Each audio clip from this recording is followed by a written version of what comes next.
Assalamualaikum warahmatullahi wabarakatuh. Kali ini saya akan membawakan sebuah cerita yang berjudul Dendam, Arwah Seorang Istri. Cerita ini ditulis oleh Dimas Kusharmanto. Sebelum cerita ini dimulai, jangan lupa like, komen, subscribe channel ini, dan aktifkan lonceng notifikasinya, agar kalian tidak ketinggalan cerita-cerita terbaru dari kami.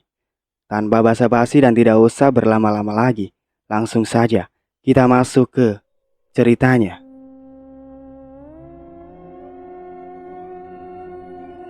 Ananta sore itu baru pulang kerja. Setelah berganti pakaian, ia duduk di kursi di samping rumah dekat kolam ikan. Dalam kesendiriannya itu, Ananta berkata dan curhat dengan dirinya.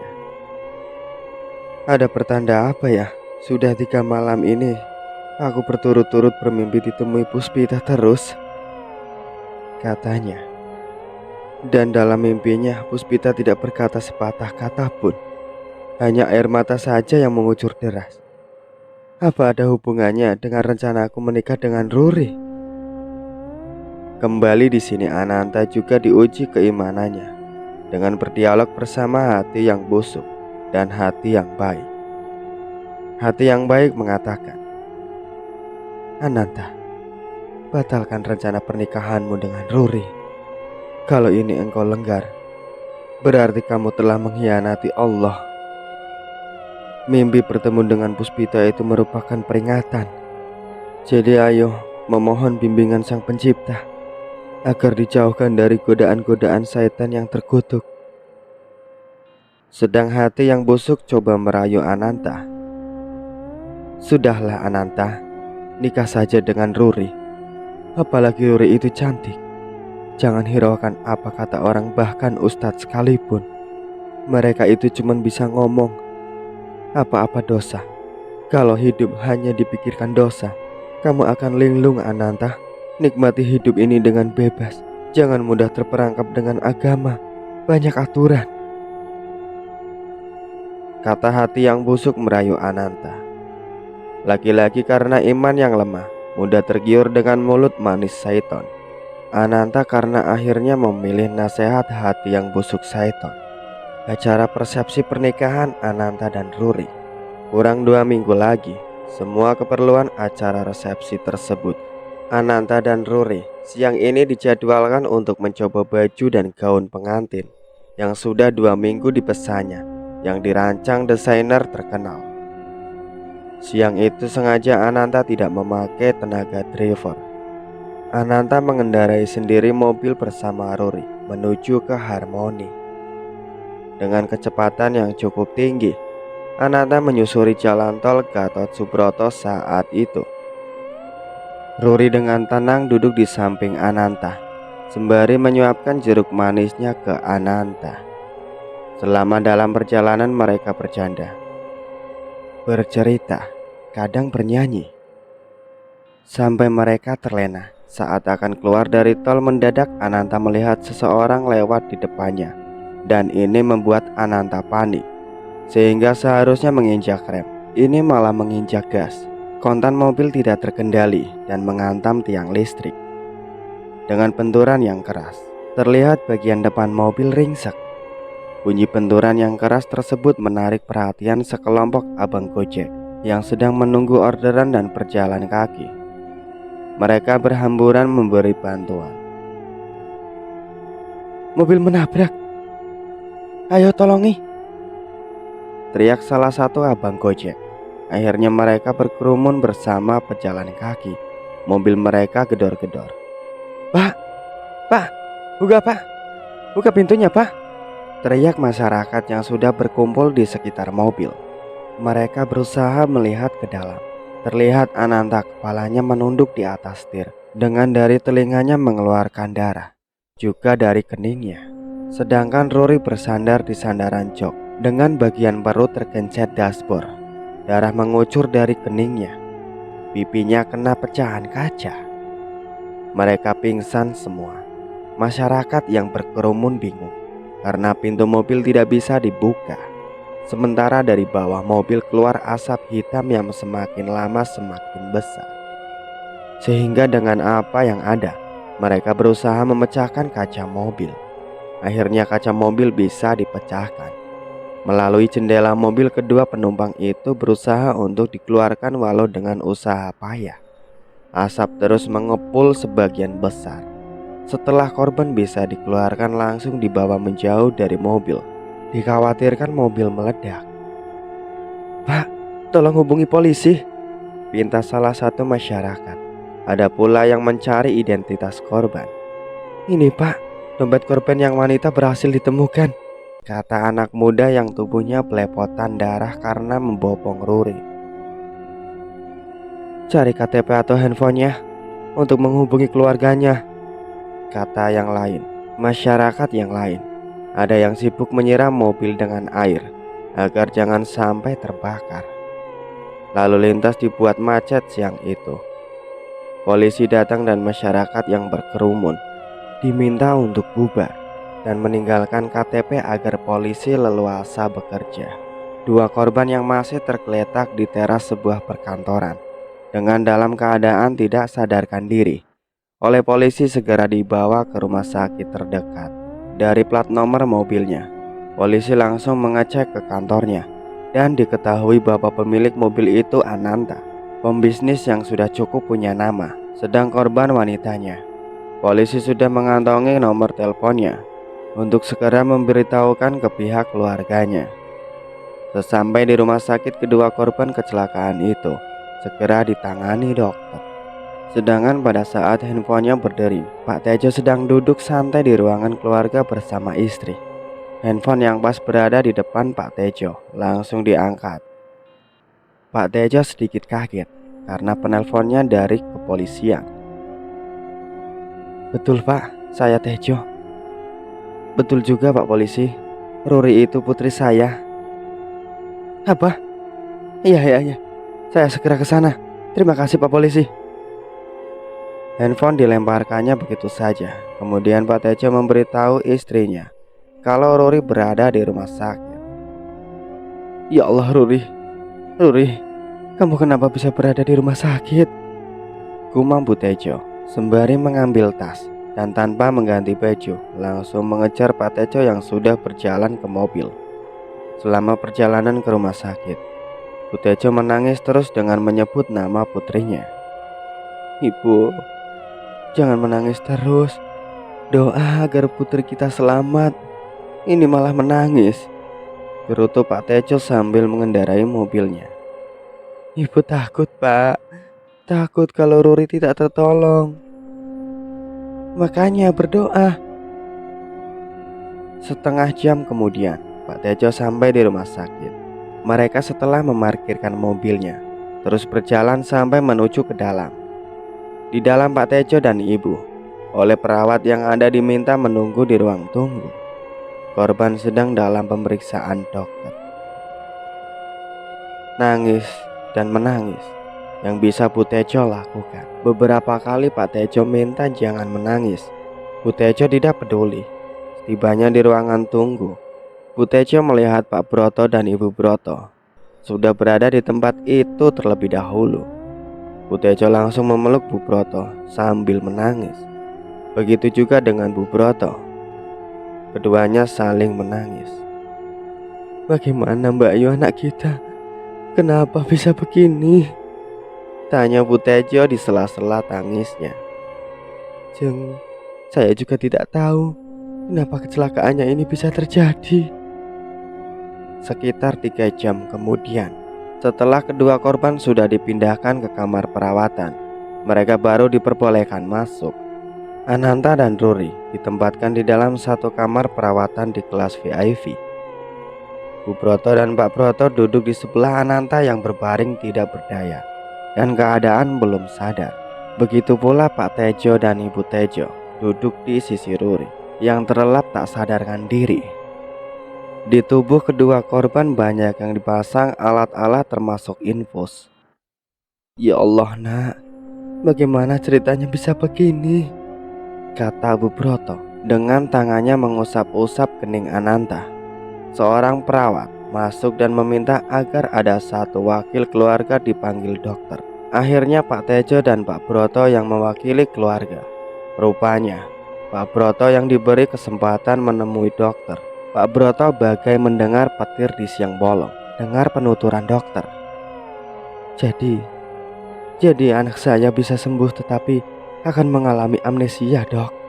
Tanya Broto seperti percaya kalau Ananta kena amnesia. Dokter mengangguk. Iya pak, tetapi itu tidak permanen. Yang penting apabila pasien sudah siuman, bapak dan yang lain jangan mengajak bicara dengan yang bersangkutan yang berat-berat. Jelas dokter. Pak Broto diam berpikir. Itu faktor apa dok? Sampai anak saya terkena amnesia. Luka benturan yang sangat keras di kepala. Wajah Pak Broto terlihat sedih dan menahan tangis. Beberapa kali Pak Broto memencet ujung hidungnya untuk membuang ingusnya yang mengalir terus karena menahan tangis kesedihan. Melihat putranya yang diperkirakan dokter akan menderita lupa segala apa yang ada di memorinya saat ini. Bahkan kata dokter, Ananta bisa lupa dengan namanya sendiri. Giliran Pak Tejo memenuhi panggilan dokter. Dokter memberitahukan akan akibat dari gencatan dashboard mobil yang keras. Akan mengalami kelumpuhan yang permanen. Mendengar penuturan dokter, Pak Tejo tidak kuasa menahan tangis. Ia pun sesenggukan. Dokter, jadi anak saya akan menderita kelumpuhan yang permanen? Tanya Pak Tejo di sela-sela tangisnya. Dokter mengiyakan. Kenapa dok, bisa sampai menjadi lumpuh? Begini pak, itu karena benturan dan tekanan yang kuat pada perut putri bapak, sehingga menyebabkan banyak syaraf-syaraf yang rusak, hingga tulang ekor putri bapak juga rusak. Ini yang menyebabkan bagian perut ke bawah menjadi syaraf-syarafnya tidak berfungsi, sehingga terjadi kelumpuhan. Jelas dokter Anggodo yang ahli saraf. Pak Tejo tidak kuasa menahan keharuan sehingga menangis sembari beristighfar. Ya Allah, mengapa engkau berikan musibah ini kepada anakku, bukan kepada saya saja? Kasihan nasibmu Ruri. Akan bahagia mendapat suami yang didambakan, tetapi Allah berkehendak lain. Semuanya menjadi hancur. Tangis Pak Tejo setelah selesai mendapat penjelasan dokter. Pak Broto kemudian menggandeng Pak Tejo kembali ke ruang perawatan. Pak Tejo jalannya limbung karena merasa kesedihan yang mendalam. Di dalam ruang perawatan, Pak Tejo tidak bisa berkata apa-apa. Ia hanya menangis sejadi-jadinya di atas perut Ruri yang masih tertidur belum sadarkan diri. Melihat suaminya yang menangis begitu hebatnya, Bu Tejo bingung bercampur panik dan tegang. Pak, bapak, bagaimana anak kita pak? Bisa tertolongkan jiwanya? Tanya Bu Tejo sambil menggoyang-goyangkan tubuh Pak Tejo. Pak Tejo tetap menangis di atas perut Ruri. Pak, bagaimana anak kita? Ulang Bu Tejo. Baru Pak Tejo dengan perlahan mengangkat kepalanya sambil kemudian menatap wajah istrinya. Ibu, kata Pak Tejo sambil memeluk istrinya. Pak, ceritakan apa yang terjadi. Bu, anak kita bu, kata Pak Tejo dengan menoleh ke bagian kaki Ruri. Anak kita kenapa pak? Ceritakan cepat. Dengan tetap memandangi bagian kaki Ruri, Pak Tejo berucap. Ruri bu, Ruri, akibat kecelakaan yang dialaminya, ia menjadi lumpuh permanen bu. Kembali tangis Pak Tejo memecah. Bu Tejo mendengar penuturan suaminya. Tangisan pun meledak. Ya ampun Ruri, nasibmu tragis betul. Coba kalau dulu kalian menuruti nasihat ibu, kalian tidak akan begini. Di sela-sela tangisnya, Bu Tejo matanya tertuju ke jemari tangan Ruri. Dilihatnya terlihat di mata Bu Tejo. Ibu jemari tangan kanan Ruri bergerak-gerak. Bu Tejo langsung berseru ke suaminya. Pak itu tangan Ruri bergerak-gerak, kata Bu Tejo. seraya jari telunjuknya diarahkan ke Ruri.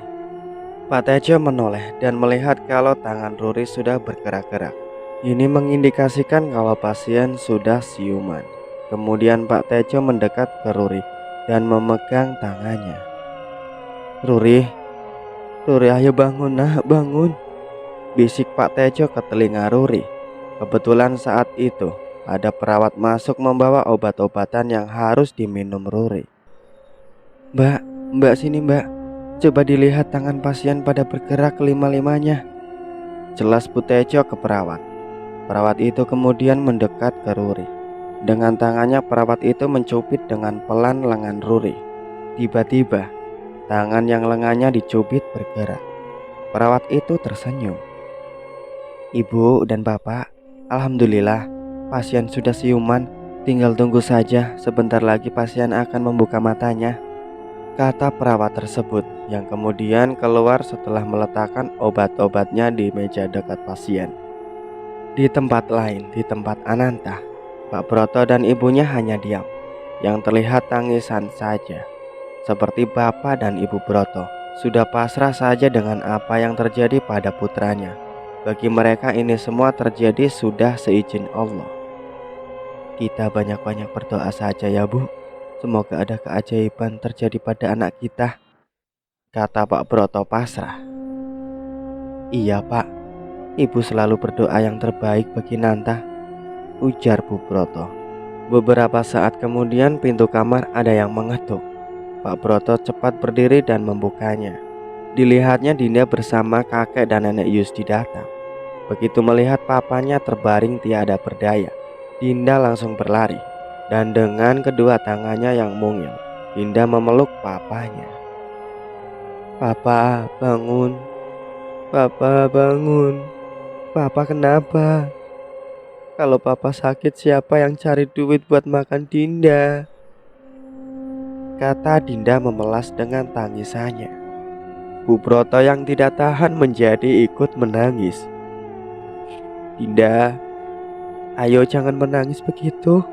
Nanti Papa sedih melihat Dinda menangis. Sebentar lagi Papa juga bangun, ujar Bu Yusdi Putra sambil memegangi punggung Dinda. Nek, kalau Papa sakit lama, Dinda makannya bagaimana? Loh, kan masih ada kakek Broto, kakek Yusdi, juga ada kakek Broto. Mereka semua akan menemani Dinda, ujar Bu Yusdi, membesarkan hati Dinda yang tampak shock. Melihat Ruri sudah mulai membuka matanya, Pak Tejo dan Ibu tersenyum dalam sisa isak tangisan. Ruri begitu matanya bisa terbuka, ia seperti orang kebingungan. Ia hanya menoleh kanan kiri. Di mana aku? Di mana aku? Kata-kata yang terucap pertama. Sudah bangun kamu nak? Tanya Pak Tejo lembut. Pak, Ruri di mana ini?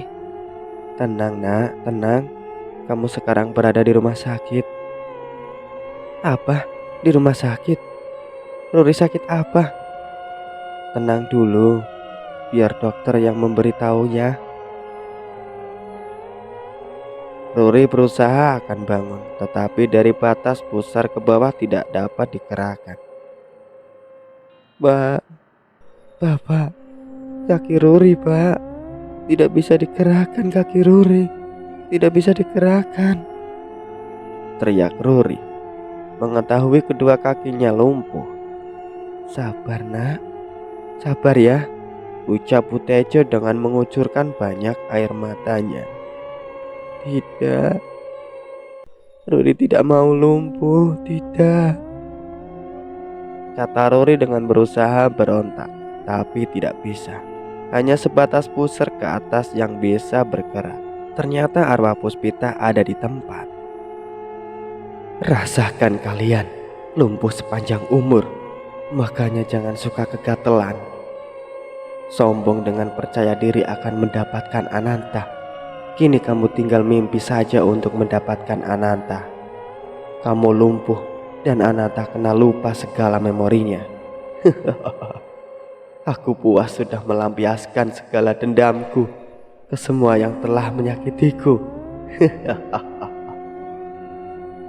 Ujar arwah Puspita berdiri dengan rambut panjangnya yang terjurai begitu saja. Penampakan Puspita yang biasanya dengan wajah sangar kini berubah ceria. "Ibu, Mas Ananta mana? Mana, Bu?"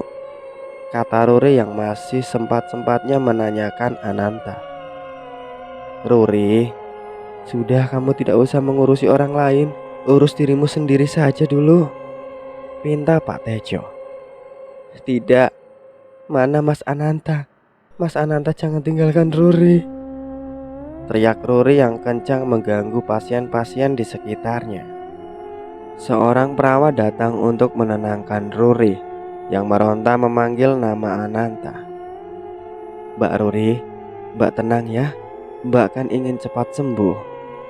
Jadi harus banyak istirahat dan tenang," bujuk perawat dengan sabar. Ruri tidak peduli, ia terus berteriak menyebut nama Ananta berulang kali. Ini memancing kemarahan arwah Puspita. "Kurang ajar, perempuan tidak punya rasa malu. Sudah lumpuh saja masih memikirkan pernikahannya dengan Ananta. Rasakan ini," marah arwah Puspita. Sementara Ruri tetap berteriak-teriak memanggil Ananta. "Mas Ananta mana? Ananta, Mas.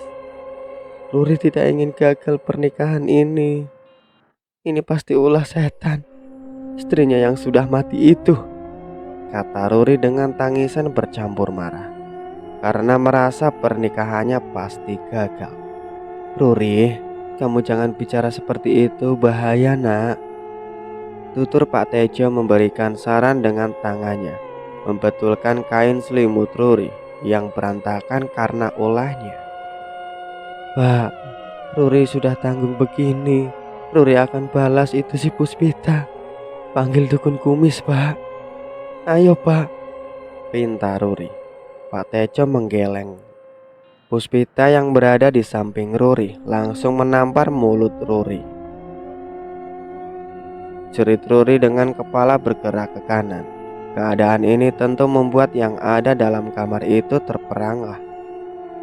"Ruri, kenapa kamu ada yang menampar?" tanya Bu Tejo. Ruri diam karena tiba-tiba mulutnya kaku tidak bisa membuka. "Pak, Ruri kenapa itu mulutnya? Dokter!" teriak Bu Tejo panik. Perawat yang ada di situ menanyakan ke Pak Tejo.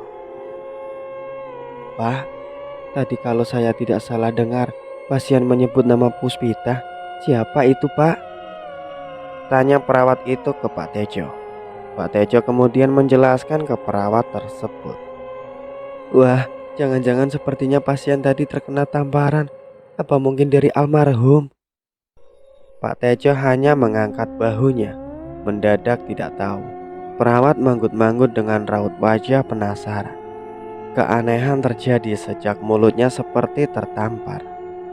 Matanya melotot seperti melihat sesuatu. Mulutnya berusaha dibuka tetapi tidak bisa. Badannya keluar keringat. Rupanya arwah Puspita menampakkan dirinya di hadapan Ruri dengan wujud yang menyeramkan. Selain Ruri, mereka yang ada di situ tidak melihat adanya penampakan Puspita. Oleh dokter, Ruri dibawa ke kamar pemeriksaan untuk mulutnya. Dokter hampir tidak mengira dengan alat mikroskop diketahui di mulut Ruri seperti dijahit. Dokter bingung. "Suster, coba ambilkan gunting," pinta dokter. Suster segera mengambil gunting. Setelah mendapat gunting operasi, dokter coba memotong semacam benang yang ada dalam mulut pasien. Ternyata benang yang di mata terlihat lunak dan mudah dipotong.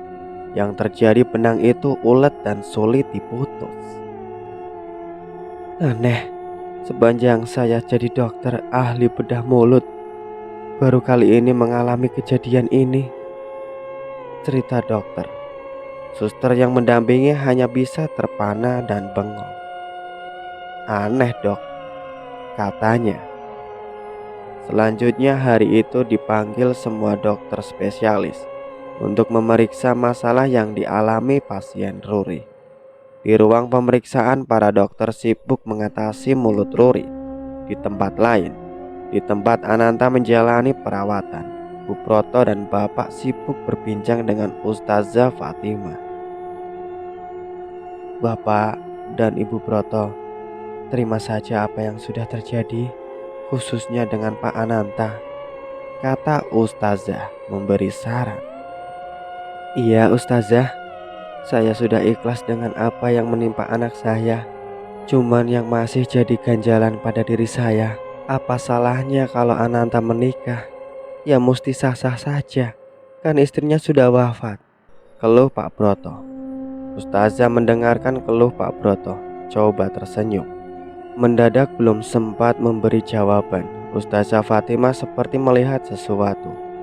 Berulang kali Ustazah Fatimah mengusap-usap matanya, dan sesuatu penampakan tertangkap indera keenam Ustazah. Kemudian Ustazah mengucapkan salam. Tanpa tahu dengan siapa Ustazah mengucapkan salam, Pak Tejo dan Ibu serta Yusdi Putra dan Dinda berkumpul berdekatan. Shh, Pak, Bapak tahu itu Ustazah sepertinya sedang bertemu dengan sosok makhluk halus dan mereka berdialog, ucap Bu Broto setengah berbisik. Betul Bu, Ustazah punya kelebihan. Beliau memiliki indera keenam yang orang biasa tidak ada. Tapi kira-kira siapa ya yang ditemui itu? Ujar Pak Broto. Ibu juga tidak tahu Pak. Sesaat kemudian Ustazah kembali membaur dengan keluarga Ananta. Sebelum berbicara, Ustazah meminum beberapa teguk air mineral. Maaf Ustazah, sepertinya ada sesuatu, tanya Pak Broto seusai Ustazah minum. Betul Pak Broto, tadi saya baru saja berdialog dengan almarhum Puspita, jelas Ustazah. Puspita? Kata Bu Yusdi heran. Iya Bu, kalau tidak salah almarhum putri Ibu. Iya betul, Puspita itu anak saya dan dapat putra dari Pak Broto dan Ibu. Begini Pak, Bu, semuanya. Tadi Puspita sedikit kecewa dengan Bapak Ananta, tutur Ustazah Fatimah dengan di tangannya tidak terlepas tasbih selalu dibawanya. Kecewa kenapa itu Ustazah? Tanya Pak Broto ingin tahu. Bu Puspita sebenarnya senang kalau Pak Ananta bisa mendapatkan pengganti almarhum. Cuman di sini masalahnya, Pak Ananta melanggar sumpah janjinya.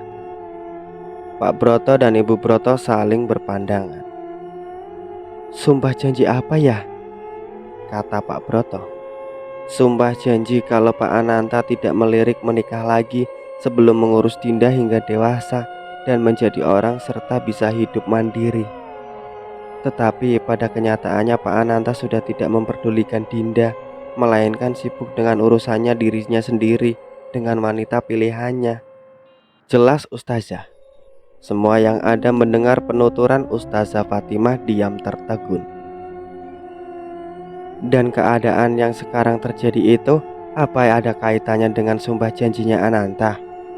Tanya Pak Broto. Ustazah mengangguk. Satu lagi Pak, Bu, kalau wanita pilihan Pak Ananta itu merupakan bukan calon istri yang terbaik. Apa? Bukan istri yang terbaik? Heran Bu Broto. Padahal semula Bu Broto mengharapkan Ananta menikah dengan Ruri karena cantik dan terlihat baik. Betul, Ibu Puspita sendiri yang mengatakan dengan saya, sebenarnya wanita pilihan Pak Ananta itu sudah lamaran. Namun setelah bertemu dengan Pak Ananta yang lebih kaya, ia pilih dengan Pak Ananta. Sudah lamaran? Bisa-bisanya Ananta tidak tahu, ujar Bu Broto. Ustazah hanya tersenyum. Jadi ibu dan bapak semua itu ada hikmahnya, kata Ustazah. Mereka setuju. Setelah Ananta dan Ruri sudah diperbolehkan pulang, keluarga Ananta mengadakan selamatan agar kedepannya tidak mendapatkan masalah-masalah lagi, cepat disembuhkan dari segala penyakit yang sedang dialami Ananta. Dalam selamatan itu banyak yang hadir, terutama dari karyawan-karyawan Ananta. Mereka banyak yang sedih melihat bosnya yang selalu terlihat gagah, tegas dan murah hati, kini berbalik 180 derajat, tidak berkutik, tidak bisa apa-apa. Bahkan dengan namanya sendiri saja tidak tahu. Sebagai karyawannya yang tidak tahan melihat Ananta tidak berdaya menangis. "Bapak, mengapa bisa jadi begini?" ucap salah satu karyawatinya sembari memandangi Ananta yang duduk di kursi dengan tatapan bengong, diapit kedua orang tuanya. "Semoga cepat sembuh ya Pak," ucap yang lain dengan menyeka air mata yang membasahi pipinya. Di dalam acara selamatan itu pula keluarga Ananta juga memberitahu kepada semua yang sudah menerima undangan pernikahan Ananta bahwa pernikahan Ananta dengan Ruri dibatalkan, mengingat kondisi bapak Ananta yang sudah tidak memungkinkan. Mendadak dari luar masuk orang tua Ruri dengan nada marah-marah. Kedatangan Pak Tejo dan Ibu Tejo menjadikan perhatian semua yang hadir. "Pak Broto, tidak bisa begitu dong, main sepihak saja membatalkan," kata Pak Tejo protes. Pak Broto dan Ibu Broto dari kejauhan melihat kehadiran Pak Tejo dengan marah-marah. Oleh satpam yang jaga, Pak Tejo dibimbing untuk duduk agar tenang.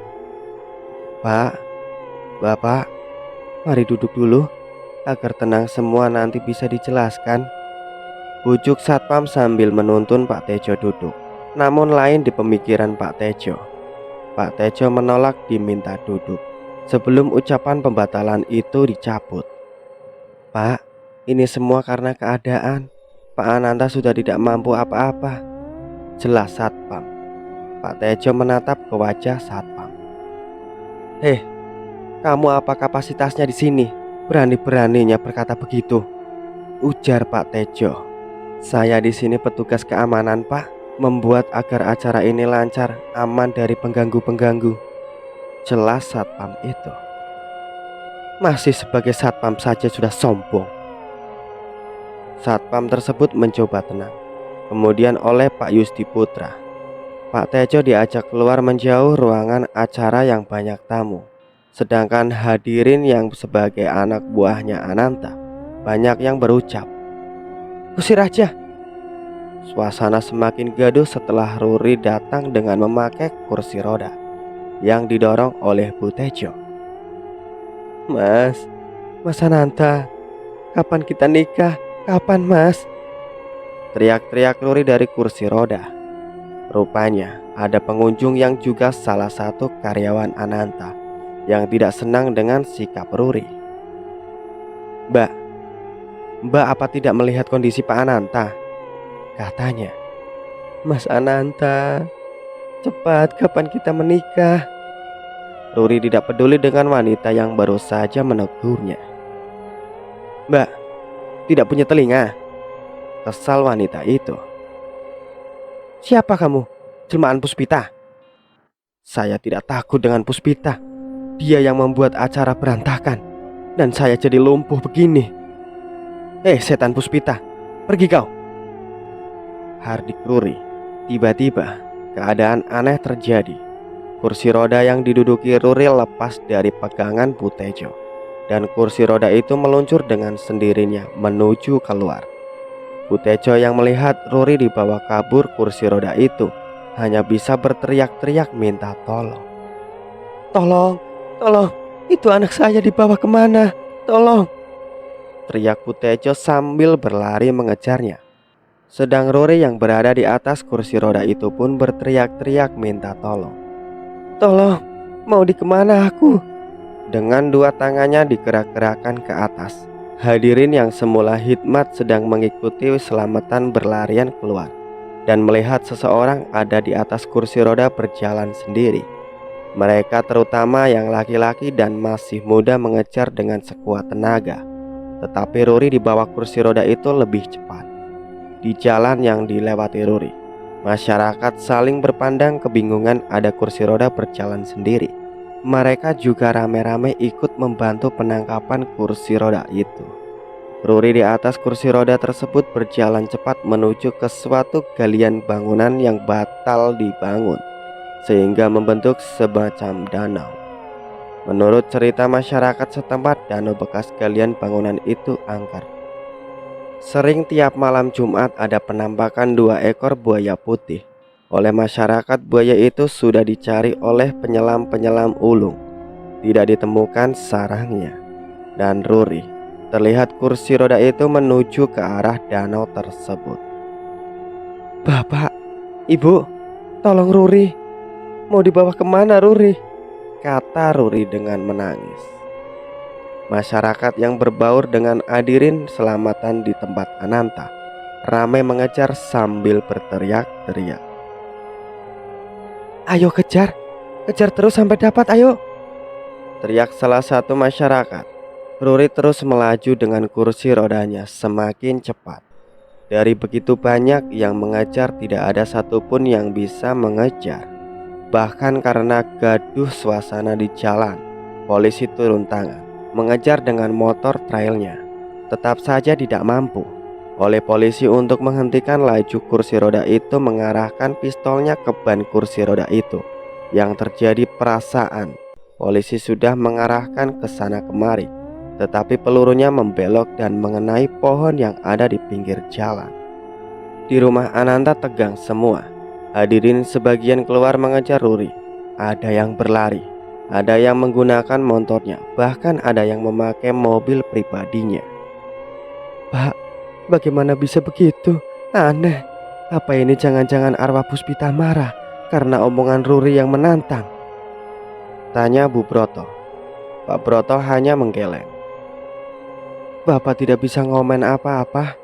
Ini benar-benar kejadian di luar akal pikiran yang normal. Aneh sekali," ujar Pak Broto. "Iya ya Pak, aneh bin ajaib." Tiba-tiba ada suara salam dari Ustazah Fatimah. "Assalamualaikum." Salam Ustazah. "Waalaikumsalam. Ustazah, mari masuk," balas Bu Broto sambil menyilahkan Ustazah masuk. Pak Broto dan Ibu Broto senang sekali dengan kehadiran Ustazah, karena biasanya hanya beliau yang bisa mencari jalan keluar dari hal-hal aneh. Ustazah sudah dipersilahkan duduk, tetapi beliau tidak duduk, hanya kepalanya menoleh ke semua ruangan. Sepertinya ada sesuatu yang tahu hanya Ustazah Fatimah. Ia terlihat serius sekali mengarahkan kedua matanya ke segala ruangan. Hadirin yang tidak ikut mengejar Ruri melihat ada seorang wanita berbusana muslim dan terlihat alim, saling bertanya dalam hatinya masing-masing.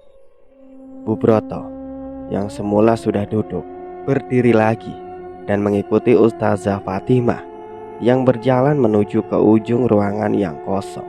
Di ruangan ini Ustazah memberikan senyuman. Bu Broto penasaran. "Maaf Ustazah, Ustazah memberikan senyuman kepada siapa?" tanya Bu Broto. "Bu, di sini ada arwah Ibu Puspita," jelas Ustazah. "Arwah Puspita? Tetapi tidak akan mengganggu kami kan?" khawatir Bu Broto dengan melihat sekeliling. Ustazah tersenyum. "Bu, arwah Puspita tidak mengganggu. Justru perhatian melihat kondisi Pak Ananta. Beliau mengingatkan agar membatalkan pernikahannya." "Iya, ini seusai selamatan langsung Pak Broto mengumumkan." "Begitu ya Bu. Dan itu saya lihat arwah Puspita tersenyum," kata Bu Ustazah Fatimah. "Iya, terima kasih. Sampaikan ke Puspita." "Tidak perlu saya sampaikan. Bu Puspita sudah mendengar sendiri dan mengangguk." Tidak lama kemudian, beberapa hadirin yang mencari Ruri satu-satu berdatangan. Mereka wajahnya terlihat pada murung. Pak Tejo yang sedari tadi diam karena kesal menemui salah satu hadirin yang ikut mencari Ruri. "Pak, bagaimana anak saya Ruri? Ditemukan?" tanya Pak Tejo antusias.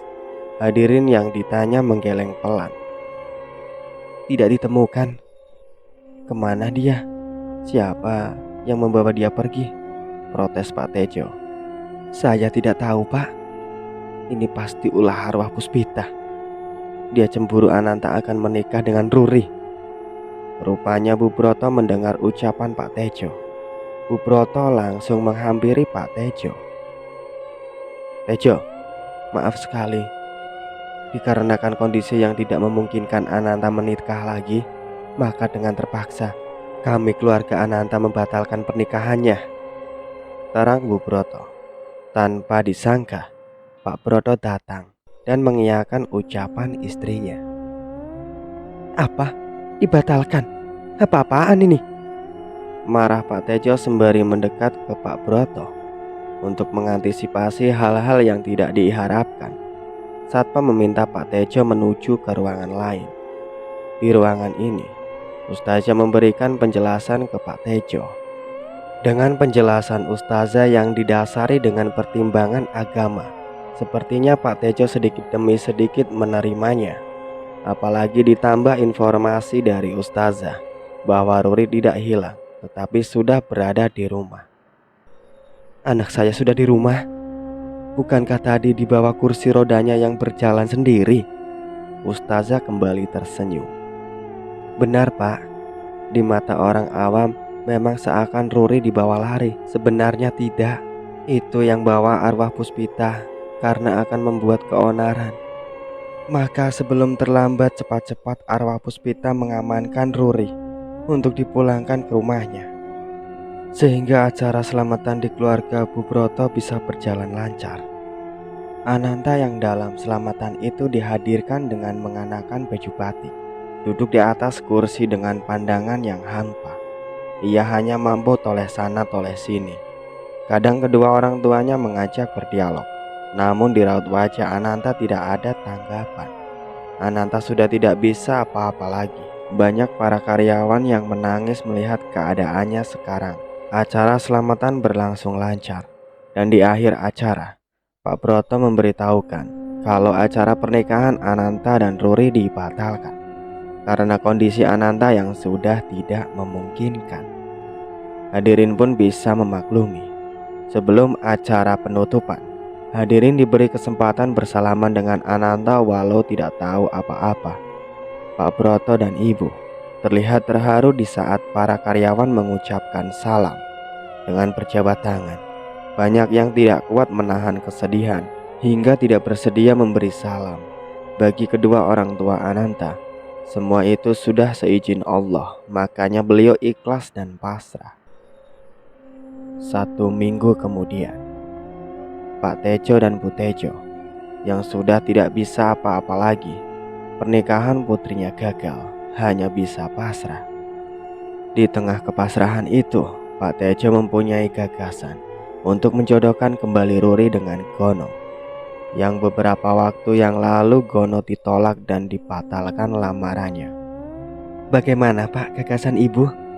Tanya Bu Tejo. Setelah mengutarakan gagasannya itu ke suaminya, Pak Tejo berpikir sebentar. Kemudian katanya, apa si Gono mau? Kita coba dulu Pak. Tapi Ibu yakin Gono pasti mau. Gono kan cinta sekali dengan Ruri, kata Bu Tejo dengan pedenya dan yakin. Itu dulu saat Ruri normal, sekarang kan sudah lain. Yang namanya cinta Pak tidak memandang bulu. Pak Tejo memandang wajah istrinya. Baik, kalau Ibu sudah yakin, Bapak setuju-setuju saja. Hari itu, di saat keluarga Tejo berkunjung ke rumah Gono, Gono kebetulan sedang berada di rumah. Assalamualaikum, apa kabar Gono? Salam Pak Tejo yang di sampingnya Bu Tejo. Setelah dibuka pintu, Gono melihat kehadiran Pak Tejo dan Ibu, sempat terperanjat kaget. Waalaikumsalam. Bapak dan Ibu, silakan masuk Pak, tawar Gono sambil menarik kursi-kursi tamunya yang sedikit berantakan. Setelah Pak Tejo dan Bu Tejo duduk, Gono masuk untuk menemui ibunya. Mendengar yang datang seorang yang telah menginjak-injak harga dan martabat dirinya, Ibu Gono menolak mentah-mentah untuk menemuinya. Gono berusaha membujuk ibunya Namun ibunya tetap tidak mau. Akhirnya Gono menemui Pak Tejo dan Ibu Tejo. Ada sekitar hampir setengah jam Pak Tejo dan Ibu Tejo berbincang-bincang dengan Gono di luar masalah Ruri. Akhirnya setelah mengobrol macam-macam, Pak Tejo baru pokoknya tertuju, yaitu meminta untuk lamaran Gono dengan anaknya bisa dilanjutkan lagi. Bagai mimpi di siang bolong, Gono hampir tidak bisa percaya permintaan Pak Tejo itu. Dengan menatap ke wajah Pak Tejo dan Bu Tejo, Gono dipaksa untuk bisa tersenyum. "Bapak dan Ibu, apa ucapan Bapak tadi Bapak ucapkan dengan sadar?" ucap Gono. "Gono, Bapak dan Ibu sadar. Sadar sekali bicara begini. Kami mengharapkan Gono bisa mempertimbangkannya. Kasihan Ruri," ujar Pak Tejo. "Memangnya kenapa Pak, Bu? Ruri tidak jadi menikah dengan pengusaha sukses itu?" "Ceritanya panjang, Gon. Pokoknya kesimpulannya pengusaha itu sekarang sudah tidak bisa apa-apa lagi," jelas Pak Tejo. Gono sedikit terkejut dengan ucapan Pak Tejo. "Duh, ikut perhatian ya Bapak Ibu. Kembali ke permintaan Bapak Ibu tadi, Gono sebelumnya minta maaf kalau Gono tidak bisa memenuhinya. Bahkan minggu depan Gono akan menikah," kata Gono. Langsung Pak Tejo dan Ibu badannya terasa lemas mendengar Gono sudah akan menikah. Pak Tejo hanya menunduk merasa penyesalan yang mendalam. Beberapa saat kemudian muncul seorang wanita berwajah cantik dengan membawa minuman dan kue. "Ya, kebetulan ini Pak Tejo dan Ibu, calon istri saya." Setelah berbincang-bincang sekedarnya, Pak Tejo dan Ibu berpamitan pulang dengan mengucapkan selamat ke Gono dan calon istrinya. Keesokan harinya, Pak Tejo dan Bu Tejo hanya bisa menangis serta merasakan penyesalan. Tetapi apa boleh buat, semua sudah terjadi. Sementara Ruri dari kamar keluar mengenakan kursi roda. Mengerti Gono sudah akan menikah, Ruri histeris dan berteriak, "Mati saja Ruri, mati!" Itulah akhir dari cerita yang berjudul Dendam Arwah Seorang Istri, yang ditulis oleh Dimas Gus Harmanto. Terima kasih banyak untuk kalian semua yang sudah setia mengikuti cerita ini sampai selesai. Nantikan cerita-cerita terbaru lainnya dari kami. Sebelum saya pamit, jangan lupa untuk like, komen, subscribe channel ini, dan aktifkan lonceng notifikasinya. Wassalamualaikum warahmatullahi wabarakatuh.